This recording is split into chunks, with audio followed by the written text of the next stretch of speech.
A thief stole your life, not all at once, not in some dramatic heist with masks and getaway cars. Slowly, decision by decision, year by year. And the strangest part? This thief knows exactly what you would have done differently. Knows the move that would have changed everything, because the thief is you. And here's what might feel wrong, but sit with it for a moment. The crime isn't that you made bad choices. The crime is that you knew. You knew and you watched yourself walk the other direction anyway. We'll come back to why that distinction matters. But first, let me introduce you to a different kind of gap, one that most of us have backwards. There's this common idea floating around self-help circles. Anger comes from a gap between expectation and reality. You expected the promotion. It didn't come. You expected the relationship to last. It didn't. The gap creates the pain. And look, there's something to that. But here's where it gets interesting. How much control do we actually have over our expectations? Think about it. If I told you to expect less, could you just do that on command? What seems to happen is more like weather patterns. You expect something. Reality delivers something else. Enough repetitions of that, and something in you adjusts, not because you decided to, but because some deeper machinery noticed a pattern. A person might check their phone, constantly waiting for texts back. Every time the gap, the expectation, the disappointment, and then one day stop checking as much. Not through some heroic act of willpower, the expectation just eroded. The prediction engine quietly revised its forecasts. So we might call this the passive gap, the one that closes on its own. Given enough time and enough evidence, we don't really close it, it closes us. But there's another gap, one we talk about far less, one that might matter far more. Let me paint a picture. Imagine two lives running parallel. Same person, same starting point, same intelligence, same opportunities. In one life, this person does what they think is best roughly 99% of the time. When the alarm goes off, they get up. When they know they should exercise, they exercise. When the work needs doing, they do it. Not perfectly, not without struggle, but the move they think is best is the move they make. In the other life, the same person sees those same moves, has those same instincts, knows what they would advise someone else to do, and then moves a different piece. How far apart do you think those two lives would be after 10 years, 20 years, a lifetime? Most of our imagination is spent on big forks in the road, road A versus road B, brave choice versus safe choice, the harder path versus the easy one. We replay alternate timelines like highlight reels. What if discipline had been applied consistently? What if I had eaten better for 5 years? What if I had practiced the skill every day? What if I had posted the video every day? These are large cinematic what ifs. There is a smaller what if that gets far less attention, and we will delay explaining why that matters. What if I simply listened to myself more often? Almost everyone has an opinion on what the next best move is. Not the perfect move, just the next one. A guess, a bet, a quiet nudge. The voice is not always confident, but it is usually there, constantly, all day. We're decision-making machines. The question isn't whether you know the move. The question is whether you play it. In chess, every move costs the same. Lifting one piece and placing it on a square requires the same effort as lifting another piece and placing it somewhere else. There is no calorie difference between a brilliant move and a terrible one. So players naturally try to make the best move they can think of. But life isn't chess. Some moves are heavy. Putting on running shoes has weight. Saying no to the pizza has weight. Practicing a skill for an hour after a long day has weight. The board might look clear in your mind, but the pieces are bolted down. So what happens? We see the checkmate, we know it's there, and we move a different piece anyway. Not because we're stupid, because the board lies to us. It whispers that some squares cost more than others, and in a way, they do.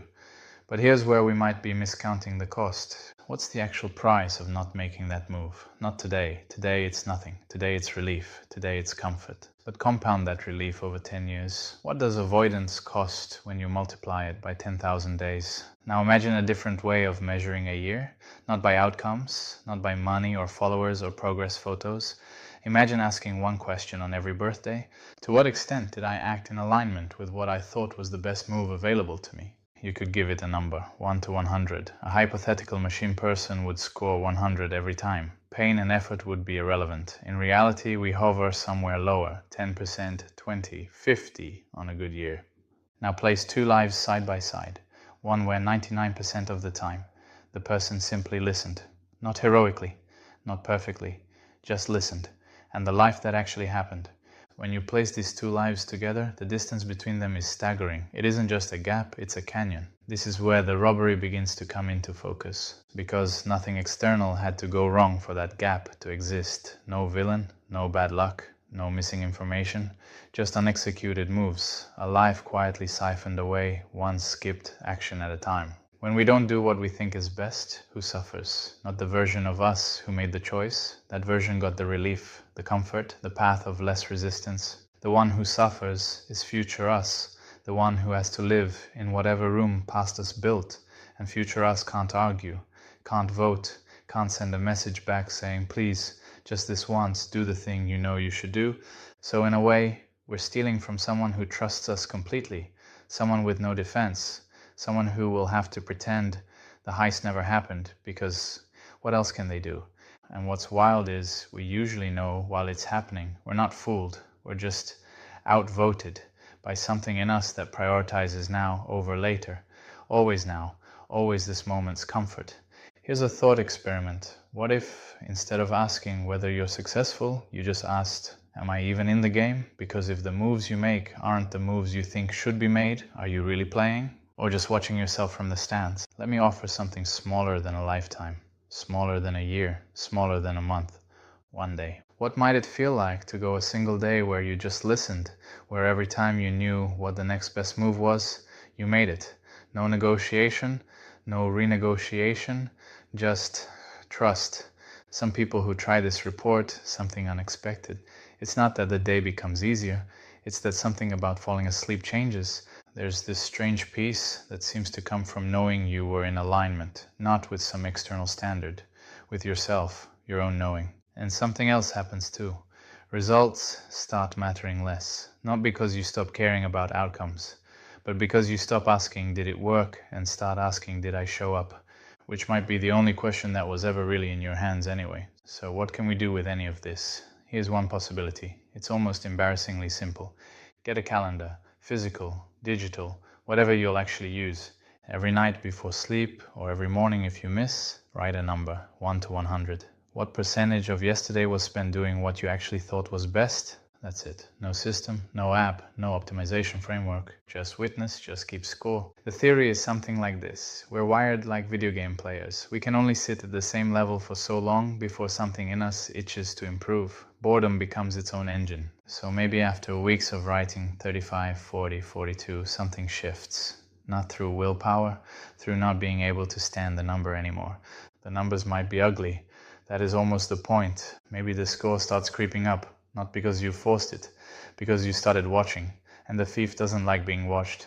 It sounds too simple, but psychologists actually back this up. It's called the Hawthorne effect. Basically, the moment you start measuring a behavior, the behavior improves. The simple act of keeping score changes the game.